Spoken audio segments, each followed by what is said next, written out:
Hello, and welcome to Anxious at Bedtime. It's been a while. It's been quite some time, but we're back. Yeah, we're back. It's been a weird time. Yeah, it's been a little bit different. In our time away, found out that my mom had passed.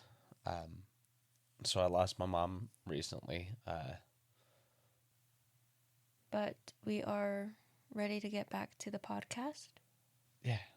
We miss you guys. We miss creating. So we're back. It might be a little bumpy and we might be a little rusty starting again, but I think we're ready to start recording again. Yeah, so here we are. Other than that, I don't really have any new stuff. I think I had a timeline shift this morning. Oh, yeah? Yeah, I told you about it. I swear I put on this one specific t-shirt, and then later in the day I was not wearing that t-shirt. I know that sounds really dumb, but it really freaked me out when it happened. Not to mention, you didn't even change in between. No, I didn't. Yeah, I'm not doing that story justice at all. Like I said, it might be a little rusty and bumpy, but it was freaky. So this episode is going to be a little bit different. It's probably going to be a more mini episode, but also the reason behind it is different. We're dedicating this episode to somebody incredibly special, Cash's mom. She loved butterflies so much that she had one tattooed on her face, part of a stunning mural of self-expression that she wore with pride. But it wasn't just the imagery, it was who she was, a true social butterfly. She had this incredible gift. She could talk to anyone, but more than that, she could connect with them and form a bond in just minutes.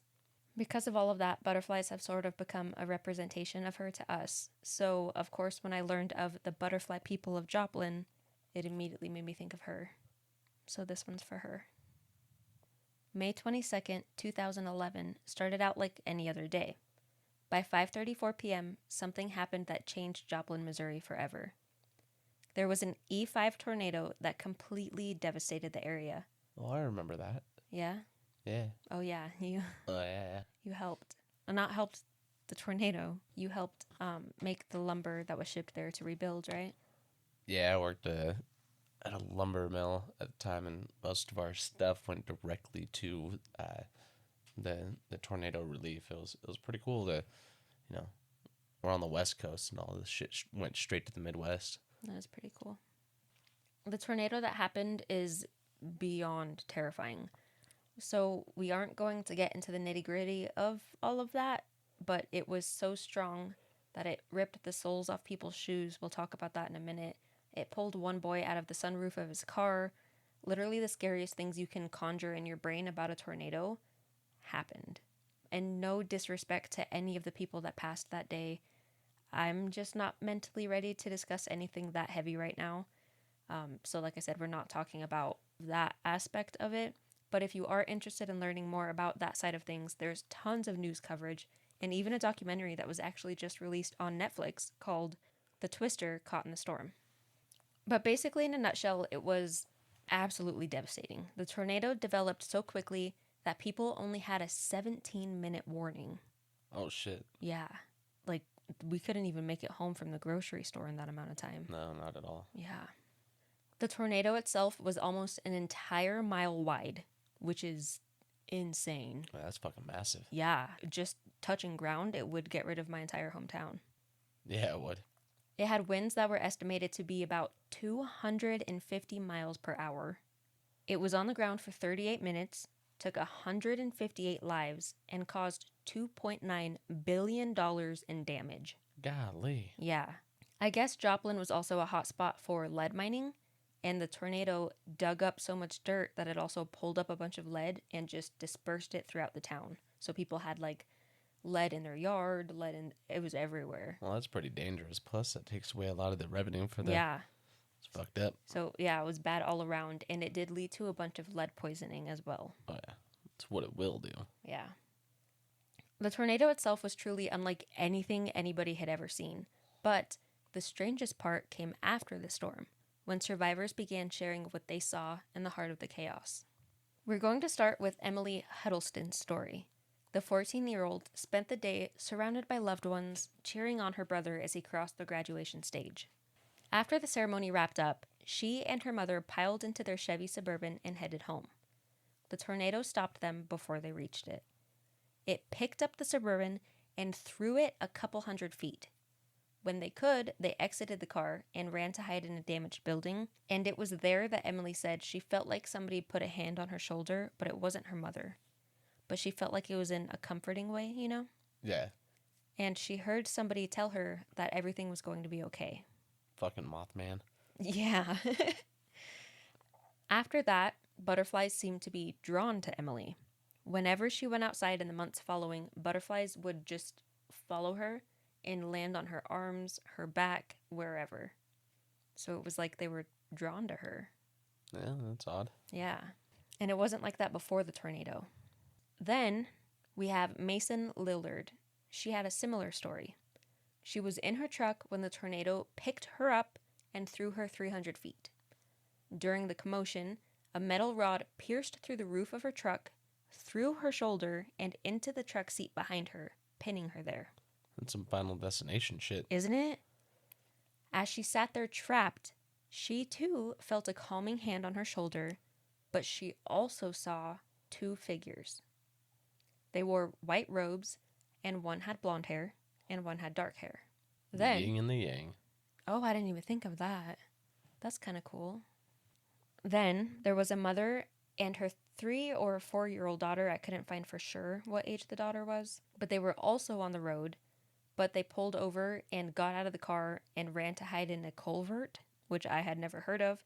But it's basically like a big drainage pipe. You see them all over. Yeah. Yeah. So they were hiding in that. The mother was holding her daughter, telling her that they would be okay. And then she glanced back at the road, and her blood ran cold when she saw that the tornado had picked up their vehicle, and it was quickly flying right at them. Did they have to dodge it? I don't think you could dodge a car flying at you. Well, yeah, it's pretty big. You just duck. That's fair. Get lower. But she basically had enough time to just close her eyes and brace for impact. But it never came. See? Yeah. She probably ducked. She might have ducked. After a few moments, she opened her eyes again, and all was clear. She was in complete disbelief. She took a fucking nap mid-tornado. That's wild. Yeah, that would have been wild. But, yeah, she was in complete disbelief, which only further deepened when her daughter said, "Weren't they pretty?" She asked her daughter, "Who are you talking about?" And the daughter said, "The butterfly people. They saved us." Ooh. Yeah. There was also a grandfather and 2 young boys. They were outside when the tornado hit and had nowhere to go, so they huddled together on the ground. The wind was so strong, it ripped the soles off their shoes. So, like, I can't even imagine that. Didn't take their shoes off, just ripped the soles off their shoes. At least they still had the shoe coverings, I guess. That's pretty cool. But other than that, they were basically completely untouched. Unscathed. Unscathed. The 2 boys later said that they saw butterfly people flying around above them, protecting them from the wind and the debris. They just couldn't reach their feet. I guess not. You only get like so much circumference, I guess, you know. They said, we're kind of like electricity. That rubber on your soles right there kind of grounds us. So we're going to stay to the side of that. Sorry. That's why everybody had to leave their vehicles, because the rubber of the tires. Oh, yeah, they couldn't fucking help it. They're like, sorry. We're no use here. There's countless other stories, mostly from children. The Joplin Child Trauma Center worked with the schools to offer trauma counseling, and they collected dozens of experiences. We obviously don't have access to all of those, but word spread, and, you know, it's a smaller town. People talk, people share their stories, and so that's how more of the rest of the world has heard about it. But, yeah, there's, I guess, a bunch of kids were saying they saw the same thing. It's wild. Isn't it? Some people describe them as butterfly people. Some people describe them as white lights. And some people said that they were just giant butterflies in the sky. I kind of love that one. Pretty neat little depictions of them. Yeah. Too bad it's not consistent. I know. That summer, a huge butterfly mural was painted downtown. And I can't be positive. I forgot to look this up. But I know sometime when I was in like early high school, there was this thing going around where like different cities and towns were painting giant butterfly murals that look a lot like that one. And there's even one in my hometown. Yeah. But I don't know for sure that it was for the same reason. But it looks a lot. Yeah. But it looks a lot like that one. Hell yeah. So that's basically it for that part. Told you short and sweet. But there's a ton of theories behind why this happened. Like what? Well, first, I guess there's stories in Native American folklore that talk about winged spirits that are associated with transformation and guidance. These entities, which are often described as butterflies or moths, are said to help souls during transitions or protect people in need. So it could have been that. Oh yeah, sounds like it protected a lot of people in need. Yeah. In Japanese culture, butterflies are viewed as the embodiment of a person's soul, whether the person is alive, passed away, like it's just your soul. So it could have been like some people think maybe it was ancestors protecting them. Some people think maybe it was their own soul somehow trying to protect them, like manifesting protection like that, you know? Yeah, like kind of jumping out and saying, nah, it's not our time yet. Hold off. Yeah. I get it. Yeah, that's another interesting one for sure. Some people believe it's a psychological response to extreme trauma because sometimes the mind will make up a Fabricate something to make sense of it. Yeah, in a happier way than what happened. Yeah. It's weird that a lot of people would, you know, the exact same thing. People. Well, yeah. Not exact same thing. Well, yeah, that's fair, but very similar. Yeah. Especially because, like, I know this was, like, the worst of the worst tornadoes, but there's been bad tornadoes besides that one. And I don't think there's ever been a phenomenon like this. Phenomenon like this again. So that's weird. Yeah, absolutely. Some people believe it's collective memory and shared experience. So kind of like the theory behind some Mandela effects. One person said it and everybody started making it a memory. Yeah, kind of rippling it. Yeah. Which, it's a fun one because that's also one of the theories behind cryptids. That if one person is like, hey, I saw this. And then they tell somebody and that person believes it. And that person tells somebody that it can manifest that cryptid into being real. Talking into existence. Yeah. So that would be kind of a fun take if like the one person saw it and told somebody, or even just thought it hard enough, like that's weird, there's a butterfly person right there, and it came to be. That's why we got over 1 million downloads every week. Yeah, we do. Just fucking manifesting that. But I did want to say, obviously, you know, we've been absent for a minute, but our last episode we talked about hitting our 500 download, what's it called? Milestone, thank you. And since then, we've gotten another 100 downloads. Yeah, that's pretty dope. Yeah, so thank you guys so much. That's really cool. But moving on. Some people believe that butterfly people were real spiritual entities, like angels or guardians, and they showed up to try to save as many lives as possible because they knew that this crazy event was going to happen. But there's also... this whole thing is so weird because, like I said, this tornado is like unheard of, the damage it caused. So there's also weird theories behind the tornado itself. Obviously, like it was man-made or it was some sort of like aliens caused it to happen and like all that type of weird stuff, you know? Yeah, you gotta have the conspiracy theories behind it. Of course, yeah. It's a weird rabbit hole. Old chemtrails. Yeah. Then, of course, some people believe it was a visual phenomena in the storm, and the light and debris and weather just mixed in the right way to cause illusions to people, for people. Yeah, I don't know about that one. Right? I don't think so. I think it would have been a lot more weird stuff, and we'd see it a lot more. It's like saying that the tornado first touched down near a fucking butterfly hatchery, and then, for the next 2 hours or 39 minutes that it was out, like, those were just in the cyclone there in the center of the eye of the the tornadoes. Anytime somebody saw the center of the tornado, they just saw those butterflies flying around, and that's why. Bullshit. Bullshit, buddy. I don't buy it, not one bit. Not one bit at all. Yeah, not one bit. Then, like I mentioned, some people think it was aliens, some sort of other life form that came to protect people.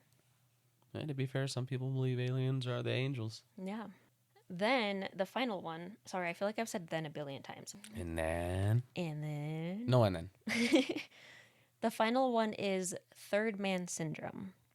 It's basically this weird phenomenon where people in life-threatening circumstances or under like extreme duress feel the presence of somebody else with them. And we'll definitely cover this more in a future episode, probably not anytime soon. But because it's really weird, like people will sometimes completely imagine a person being with them. Yeah, like phantom phone alerts. Yeah, kind of. Shit's not really happening, but you swear to God somebody's messaging you. Yeah, kind of like that. But again, it's not unheard of, but that's not super common either. And for it to happen so much, I don't know. I kind of think it's not that. Yeah, probably not. What theory do you believe? Oh, I don't. You don't think? No, I'm just intrigued. Oh, I know. It's hard to... I don't know what I think. I think they were really there. I don't think it was in people's minds. Yeah, probably not just in the minds. There was something. Yeah. Yeah. Even if it was like regular aliens, as we often see them depicted, and then the children's brains were like, that's freaky, make it something not so freaky. But like you said, butterflies and moths, very similar. So They are. Could it have just been a herd of Mothman, like you've talked about in the past, that maybe there's more than one? Just a shit ton of them deployed. They were like, ah, dang it. Mm-hmm. Gotta go all out this time, guys. There's a big mess down in Joplin. Yeah. Get out of Virginia. I know they're looking at your butt over there, but we got stuff to do. They do look at his butt over there. Yeah, that would be interesting. And then that would settle the debate. Is Mothman like a harbinger of doom? Or did he try to protect all these people? It's both. Maybe. There's a couple of bad ones that are like, fuck yeah, let's go fuck with these people. There's some good ones that were like, dude, come on. And that's why they were a little late to the game this time, because they found out about the bad ones' plan too late. Yeah. They're like, where'd Chad go? Where's Chad? Oh, shit. You guys left him alone? Oh, check the news. Check the found news. it. Oh. I think this side of the story is so important to share and keep alive because we often hear about destruction and tragedy, especially in today's world. We are constantly being pelted with bad news on the internet. Bad news is at our fingertips every time we grab our phones, you know? For sure. It can be very hard to escape, but this story is something different. This story is about light and survival. This town hit the lowest of lows. And instead of letting that defeat them, the town rallied together, came out on the other side, and they even found their own personal symbol of hope, a butterfly. Fuck yeah. Yeah, and I really like that. And I think, I don't know how to put it into words, but I like that there's hope that maybe there's something out there that's wanting to protect us little humans, you know? Something that is looking over us. Yeah, I think Feel that's that. comforting. Well, there's our welcome back episode. Yeah. Yeah. Our little, hey there, hey, what's it? Hey there, hi there, ho there. Yeah. Yeah. So thank you for coming back with us and taking that little brief pause. Mm-hmm. But we're back, baby. Yeah. Goodbye. Sleep tight. Don't be too anxious unless you want to.